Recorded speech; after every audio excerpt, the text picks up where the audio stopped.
বাংলার একটি ছোট গ্রামে জন্ম নিয়েছিল এক কৃষক। তার নাম রমেশ। জন্ম থেকেই অভাব, কষ্ট আর সংগ্রাম তাকে ঘিরে রেখেছিল। পিতা মাতা ছিলেন চাষবাস করা মানুষ, হাতে গোনা 1 বিঘা জমিতে সারা বছরের রুটি রুজির ব্যবস্থা করতেন। ছোটবেলা থেকেই রমেশ দেখেছে কিভাবে তার বাবা মাথার ঘাম পায়ে ফেলে ক্ষেতের কাজ করেন, আর মা দিনের পর দিন রাঁধেন সামান্য চাল আর ডাল দিয়ে। রমেশের ছোটবেলা কেটেছে ধুলোমাখা মাঠে খেলতে খেলতে, কিন্তু যখন বয়স বাড়ল তখন তার হাতে তুলে দেওয়া হলো লাঙ্গল। স্কুলে যাওয়া বন্ধ হয়ে গেল, কারণ সংসারে হাত দেওয়ার মানুষ ছিল না। সে মন খারাপ না করে নিজের কাঁধে দায়িত্ব তুলে নিল। দিনভর কাজ করত জমিতে, কখনো নিড়ানি দিচ্ছে, কখনো সেচ দিচ্ছে, আবার কখনো ধান কেটে মাথায় করে বাড়ি আনছে। 1 বছর বর্ষা এত বেশি হলো যে সমস্ত ফসল নষ্ট হয়ে গেল। জমিতে পানি জমে ধানগাছ পচে যায়।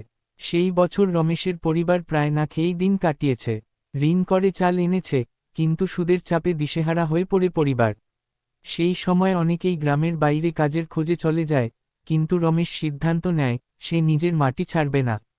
সে ভেবেছিল, এই মাটিই আমার মা, এখানেই লুকিয়ে আছে আমার ভবিষ্যৎ। একদিন স্থানীয় কৃষি অফিসার একটি কর্মশালার আয়োজন করেন গ্রামের স্কুলঘরে। রমেশ সেখানে গেল এবং প্রথমবারের মতো শুনল জৈব চাষ, ফার্ম পণ্ড, ড্রিপ ইরিগেশন এর মতো আধুনিক কৃষি প্রযুক্তির কথা। সেই সময় সে বুঝতে পারল, জমির উপর শুধু পরিশ্রম করলেই হবে না, জানতে হবে বিজ্ঞানকেও। তিনি সিদ্ধান্ত নিলেন এবার থেকে সে নতুন পদ্ধতিতে চাষ করবেন।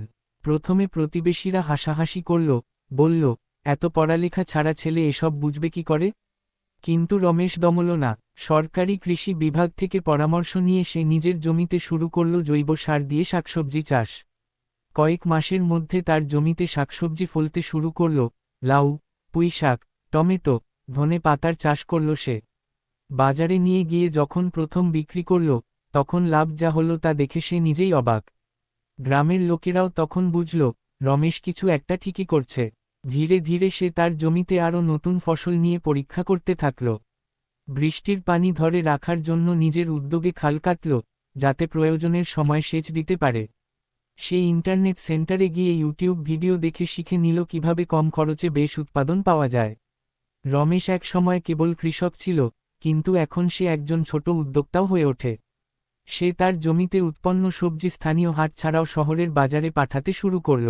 রমেশের গল্প আমাদের শেখায়, সংগ্রাম যদি মন থেকে করি, মাটির প্রতি যদি ভালোবাসা থাকে, তাহলে সফলতা সম্ভব। কৃষক মানে শুধু লাঙ্গল চালানো মানুষ নয়, কৃষক মানে একজন প্রকৃত যোদ্ধা, যিনি জাতির খাদ্য নিরাপত্তা নিশ্চিত করেন।